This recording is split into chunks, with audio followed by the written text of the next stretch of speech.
화천지역 민군교회 연합 찬양축제가 지난 주일 오후 우리 교회에서 있었습니다. 400여 명의 군장병과 가족들 그리고 교우들이 함께한 자리였습니다.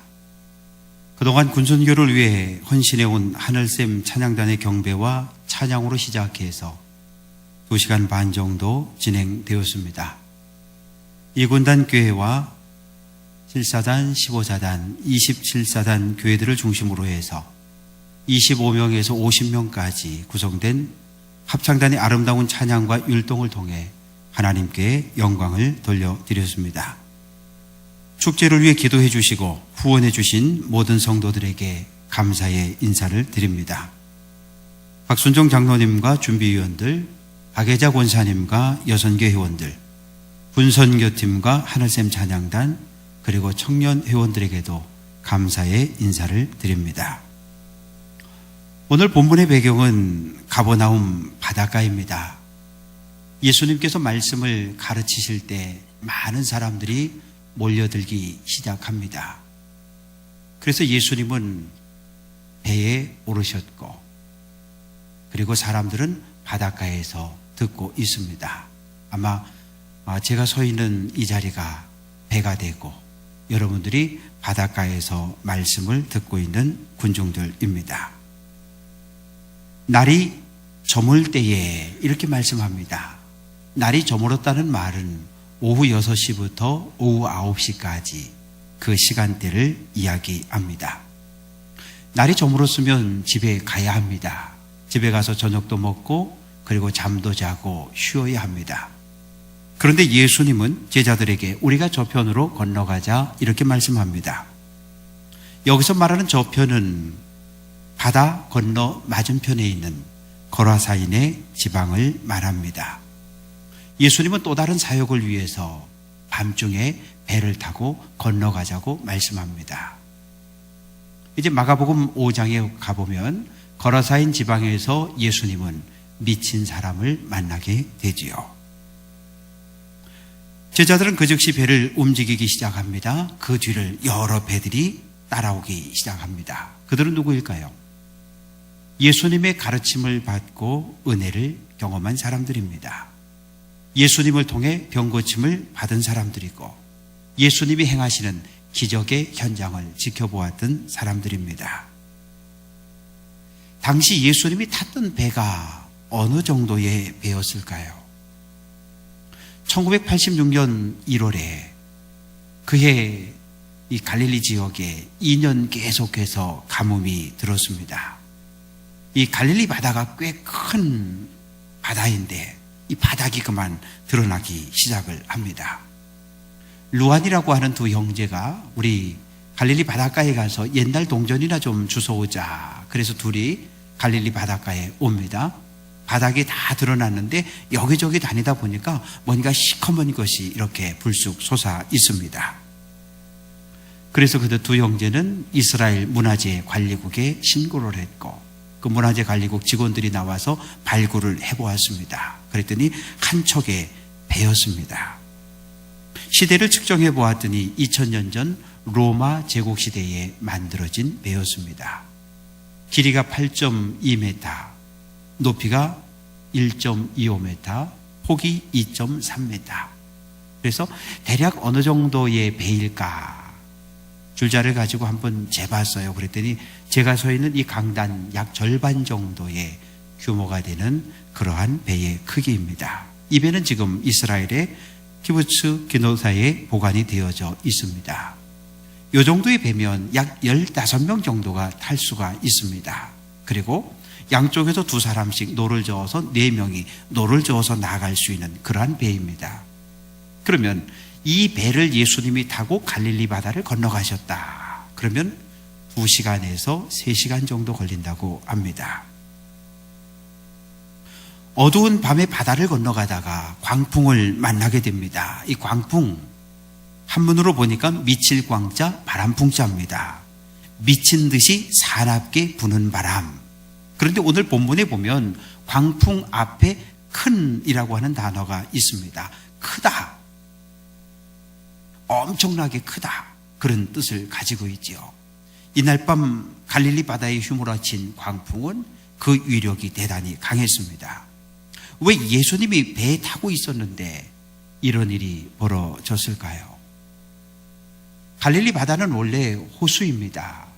그런데 물만 민물일 뿐 워낙 이 호수의 크기가 넓고 파도도 있고, 그래서 오래전부터 사람들은 바다라고 불렀습니다. 남북의 길이가 21km,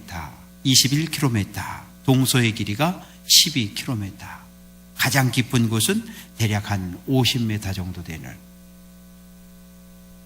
갈릴리 바다에 광풍이 일어나는 이유는 주변의 독특한 환경 때문입니다. 이 갈릴리 바다는 지중해 수면으로부터 시작해서 그 200m 아래에 위치해 있습니다. 그리고 그 주변에 300m 이상의 높은 산들이 병풍처럼 뺑 둘러서 있습니다. 그러다 보니까 낮에 뜨거운 햇볕이 계속 내리쬐게 되면 이 물들이 계속 증발합니다. 그러면서 생겨지는 더운 바람이 낮에는 산 쪽으로 올라가지요. 그런데 밤이 되면 반대로 바뀌어집니다. 산 쪽에 있는 차가운 공기들이 계곡을 타고 갈릴리 바다로 내려옵니다. 갈릴리 바다 북쪽에 헤르몬 산이 있습니다. 해발 2814m. 어느 정도인지 우리가 짐작하기 어려운데, 우리나라에서 제일 높은 산이 백두산이라고 하는데 백두산의 높이가 2750m입니다. 그러니까 백두산보다 더 높은 산이 이스라엘에 있어요. 겨우 내린 눈들이 한여름이 되어도 녹지 않고 그대로 있는 아주 높은 산입니다. 그런데 이 밤에 헤르몬 산에서 불기 시작한 찬바람이 계곡을 타고 계속 내려옵니다. 내려와서 갈릴리 바다에 그냥 부딪힙니다. 그러면 어떤 일이 벌어질까요? 2m에서 3m 되는 높은 파도가 그 갈릴리 바다에 일어나기 시작합니다. 근데 하필이면 제자들이 예수님을 모시고 갈릴리 바다를 건너가고 있을 때 그 광풍이 발생을 했습니다. 제자들의 상황은 어떠했을까요? 배 안에는 말할 수 없는 혼란이 벌어졌습니다. 광풍으로 인해서 바다에는 높고 거친 풍랑이 만들어졌고, 배보다 훨씬 크고 높은 파도는 계속해서 배를 때리고 있습니다. 금방이라도 배는 뒤집어질 듯 흔들리고 있습니다. 배 안으로 물은 계속해 쏟아져 들어오고 있습니다. 제자들은 돛을 내리고 있는 힘을 다해서 물을 퍼내기 시작합니다. 예수님의 12제자 가운데 6명이 갈릴리 어부 출신들입니다. 그들은 그동안 바다에서 크고 작은 풍랑을 많이 극복했던 경험들을 가지고 있어요. 풍랑 속에서 그들의 활약은 뛰어났습니다. 그들을 중심으로 제자들이 협력했어요. 서로 소리를 질러가면서 분주하게 움직입니다. 그러나 헛수고였습니다. 자신들이 알고 있는 지식, 모든 경험을 다 동원했지만 거친 풍랑에서 벗어날 수 없었습니다. 배의 물은 점점 차오르고 배는 한쪽으로 기울기 시작합니다. 잠시 후면 배는 바다에 빠질 것이고 그들은 모두 죽음을 맞게 됩니다. 죽음에 대한 두려움, 공포가 제자들을 힘들게 했습니다. 사랑하는 성도 여러분, 우리 인생에도 예측할 수 없는 광풍들이 불어옵니다. 어떤 광풍이 불어올까요? 잘 진행되던 사업에 갑자기 광풍이 불어옵니다. 사업이 부도가 나고 경제적인 어려움을 겪게 되고, 그래서 고난을 겪습니다. 인간 관계에도 강풍이 불어옵니다. 둘이 좋은 관계였었는데 서로 갈등하게 되고 서로 다투게 되고 그리고 서로 갈라서게 되고, 그래서 서로 큰 상처를 주고 상처를 받습니다. 우리 신앙생활에도 광풍이 불어닥칩니다. 때로는 이단이, 때로는 사이비가, 때로는 거짓 교사들이 우리의 신앙을 유혹하고 또 흔들어 버립니다. 그래서 우리 가정을 힘들게 하고 고통에 빠져들게 하고, 그래서 우리 가정으로 하여금 크나큰 고통을 겪게 합니다. 질병의 광풍이, 사고의 광풍이 불어와 우리 사랑하는 가족들을 잃게 합니다. 지난 7일 대신방이 거의 끝났을 때 한 통의 전화를 받습니다. 친구 송 목사가 하나님의 부름을 받았다는 그런 연락이 왔어요. 제 친구니까 이제 51살입니다. 결혼을 좀 늦게 해서 사모님 그리고 고1, 중1 두 아들이 있습니다. 지난해 초에 친구로부터 전화가 왔어요. 이 목사, 오래간만이다. 왜? 나 암 걸렸어. 항암 치료를 받고 방사선 치료를 받고 비인강 후암이라고 하는 예기치 않은 손님이 찾아왔고 지난 한 해 계속 치료를 받습니다. 12월 달쯤 돼서 완치된 것 같다고. 근데 올 초에 친구가 전화를 했어요. 이상하게 자꾸 어깨가 아파. 암이 재발했고 뼈로 전이가 됐어요. 이것이 우리의 삶에 닥쳐오는 광풍입니다. 한 개인에게는 죽음이라고 하는 종말을 가져다 주지만 남아있는 가족들 역시 참으로 힘들고 험한 세상을 살아가야 합니다. 광풍은 원하지 않았는데 전혀 예상하지 못했을 때 불어오고 닥쳐오고 우리를 힘들고 고통스럽게 합니다. 찰스 스펄전 목사는 이렇게 말합니다. 같이 한번 해볼까요? 인간의 마지막은 하나님의 시작이다. 우리가 일상생활 속에서 하나님을 얼마나 의지하면서 살아가고 있습니까? 우리 삶에 다가오는 많은 문제들을 우리는 대부분 자기 힘으로 문제를 해결하려고 합니다. 우리는 내가 가지고 있는 능력을 확신합니다. 그러다 보니까 기도하지 않습니다. 기도를 하기는 하는데 진실함이 담겨 있지를 않습니다. 제자들 역시 마찬가지였어요. 그들은 갈릴리에서 났고 갈릴리 바다에서 고기를 잡으며 그렇게 성장했습니다. 풍랑을 많이 만났고 풍랑에서 벗어난 많은 경험들도 가지고 있습니다. 그들에게 하나님의 도움은 필요하지 않습니다. 그들의 배에 분명 예수님이 타고 계셨어요. 그러나 그들에게 예수님은 필요하지 않습니다. 왜요? 예수님은 직업이 목수셨어요. 거친 풍랑 속에서 목수인 예수님은 전혀 도움이 되지 않는다고 그들은 생각합니다. 저 멀리서 큰 파도가 몰려옵니다. 제자들 마음속에 저 풍랑에 부딪히면 이제 우리는 죽겠구나. 그때 그들은 예수님을 바라봅니다. 예수님 어떤 모습으로 계셨을까요? 38절 예수께서는 고물에서 베개를 베고 주무시더니 말씀합니다. 고물이라고 하는 것은 배의 뒤쪽 부분을 이야기합니다. 그런데 당시 배에는 배 뒤쪽에 의자를 하나 놨다 그래요. 신분이 높은 손님이 탈 것을 대비해서 작은 의자를 놓아두었고 양탄자와 베개도 준비해 놓았다고 합니다. 예수님은 그냥 베개를 베고 주무시고 계십니다. 주무시다 이 말은 아주 곤히 잠들었다 그런 뜻이에요. 거센 풍랑으로 배는 크게 요동치고 있고 침몰하기 직전인데 제자들은 죽겠다고 아우성을 치고 있는데 예수님은 나는 풍랑과 전혀 상관이 없다는 듯이 주무시고 계십니다. 제자들은 급하게 예수님을 흔들어 깨웁니다. 선생님이요, 우리가 죽게 된 것을 돌아보지 아니하시나이까? 선생님, 우리가 물에 빠져 죽어도 괜찮습니까? 그런 외침이지요. 기도라기보다는 울부짖음에 가깝습니다. 그러나 여기서 중요한 것 우리가 보게 되지요. 제자들은 예수님을 찾았습니다. 더 이상 자기들의 힘과 노력으로 할 수 없을 그 순간 그들은 예수님을 찾습니다. 그동안 우리가 걸어온 인생을 한번 뒤돌아봅니다. 지금까지 살아온 날들 가운데 평안한 날들이 많았는지 아니면 힘들고 고통스러운 날들이 많았는지요. 우리 성도들 가운데 어떤 분은 오늘 이 순간 인생의 가장 큰 광풍을 만났습니다. 참으로 힘든 고통을 눈물로 온몸으로 견디고 있는 성도들도 있습니다. 사랑하는 성도 여러분, 우리 삶의 광풍이 불어닥칠 때 우리는 어떻게 해야 할까요? 기도해야 합니다. 시편 50편 15절 환난 날에 나를 부르라 내가 너희를 건지리라고 말씀합니다. 하나님께 기도할 때 풍랑으로부터 죄의 세상으로부터 구원을 받습니다. 우린 하나님을 찾아야 합니다. 아모스 5장 6절 너희는 여호와를 찾으라 그리하면 살리라 말씀합니다. 하나님을 향하여 부르짖어야 합니다. 예레미야 33장 3절 너는 내게 부르짖으라 내가 내게 응답하겠고 내가 알지 못하는 크고 은밀한 일을 내게 보이리라고 말씀합니다.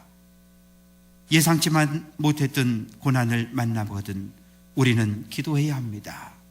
나의 지식과 나의 능력과 나의 경험으로 감당할 수 없는 일을 만났을 때 우리는 주님을 찾아야 합니다. 이남 일녀를 둔 권사님이 계셨습니다. 그런데 어느 날 큰아들이 오토바이 사고로 목숨을 잃었습니다.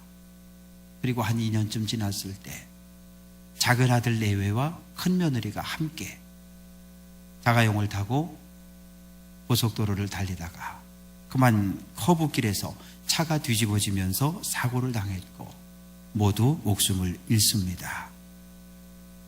그 권사님 저에게 그러셨어요. 목사님, 내가 만약 예수 믿지 않았다면 둘 중에 하나였을 겁니다. 미쳤든지 자살했든지. 우리 모두에겐 예수님이 필요합니다. 내가 행복할 때, 내가 힘들고 고통스러울 때, 즐거울 때, 괴롭고 슬플 때 늘 우리에게는 예수님이 필요합니다. 제자들은 예수님을 선생님이라고 부릅니다. 상대방을 어떻게 부르느냐는 매우 중요합니다. 선생님이라고 부르면 스승과 제자 사이를 넘어설 수 없어요. 아직도 제자들은 예수님이 누구신지 정확히 알지 못합니다. 예수님도 이런 상황에서 어찌할 방법이 없다고 그들은 그렇게 생각했어요. 그저 다만 선생님에게 이 급박한 상황을 알려주려고 했습니다. 그러나 그들의 말투 속엔 원망과 서운함이 가득한 말투로 예수님을 부르고 있습니다. 제자들은 예수님이 누구인지 알지 못해요. 예수가 하나님의 아들인 것을, 예수가 구세주인 것을 그들이 알았다고 한다면 그들은 두려움에 떨지 않았을 텐데요. 예수님은 깨어 일어나 바람을 꾸짖습니다. 그리고 바다를 향해서 잠잠하라, 고요하라고 명령합니다. 잠잠하라, 광풍을 향해서 지금 당장 부는 바람을 그치라는 명령이죠. 고요하라, 거친 파도가 일어나는 바다를 향해 활동을 중지하고 조용히 있으라는 명령입니다.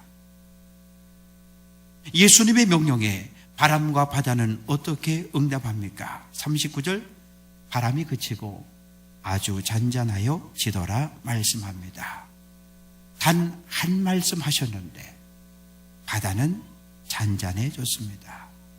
언제 거센 풍랑이 일어났느냐 하듯이 완전한 평화가 회복이 되었습니다.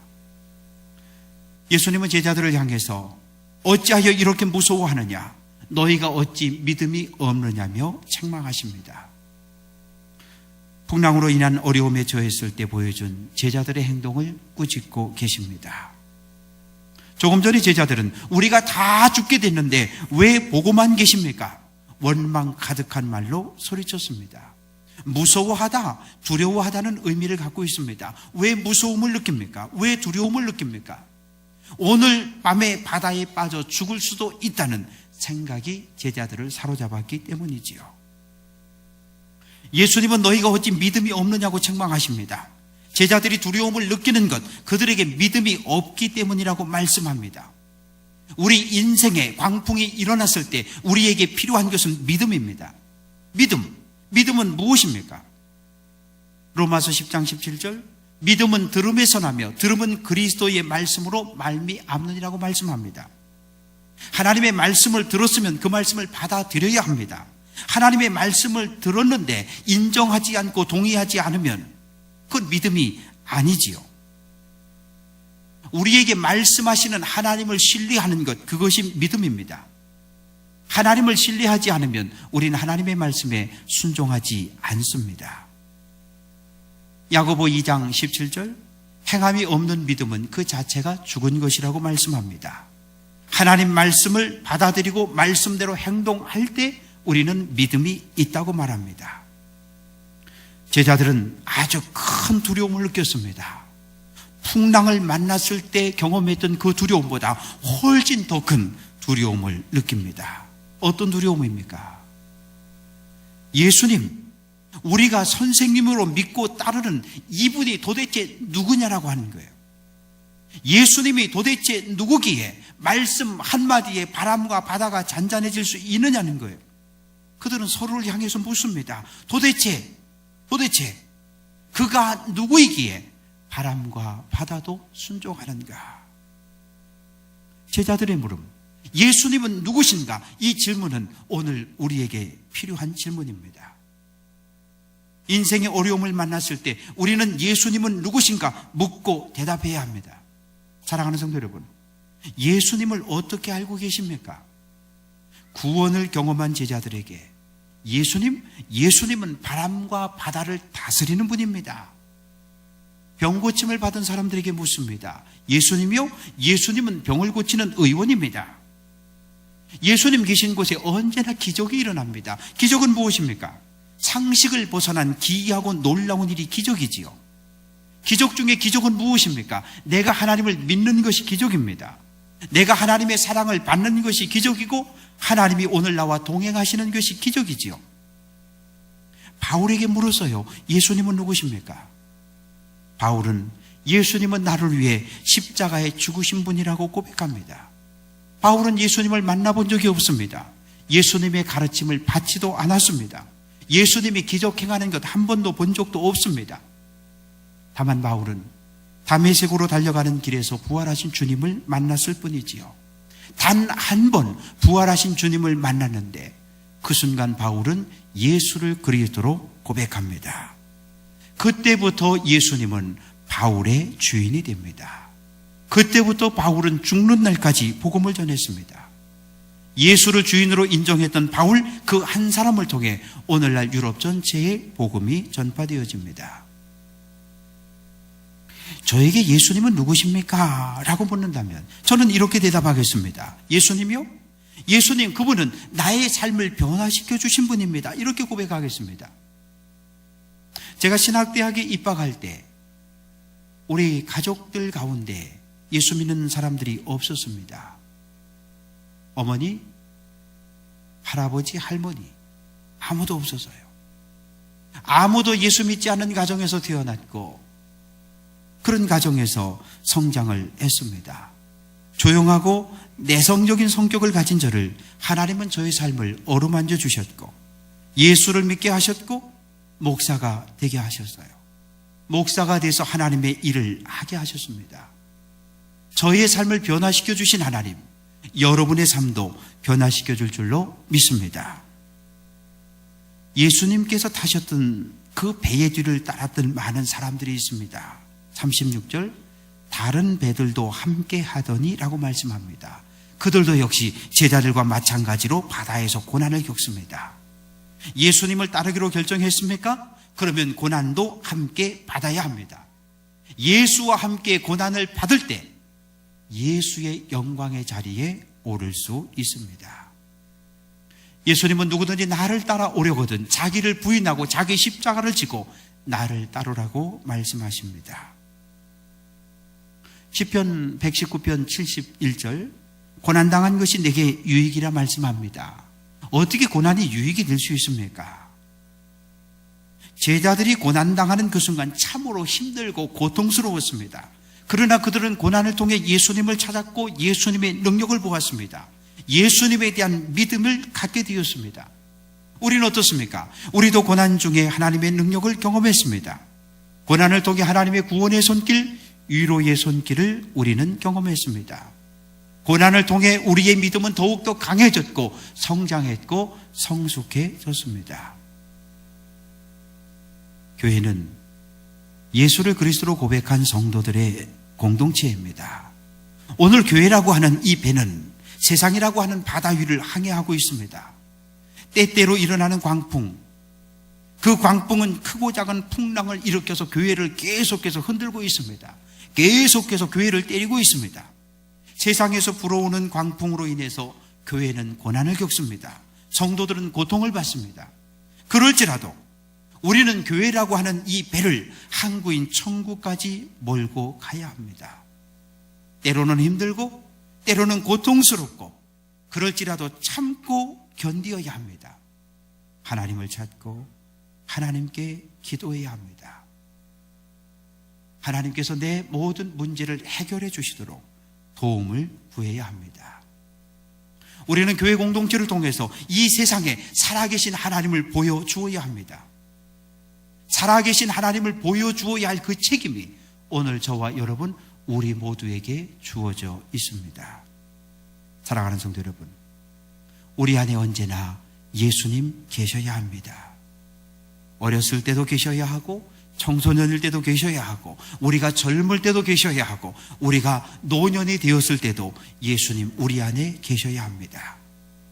힘들 순간, 행복한 순간에도 예수님을 바라보시기를 주님의 이름으로 축원합니다. 우리 인생의 광풍이 불어닥칠 때마다 예수님을 찾고 예수님께 기도하고 예수님의 도움을 구하는 귀한 성도들 될 수 있기를 주님의 이름으로 축원합니다.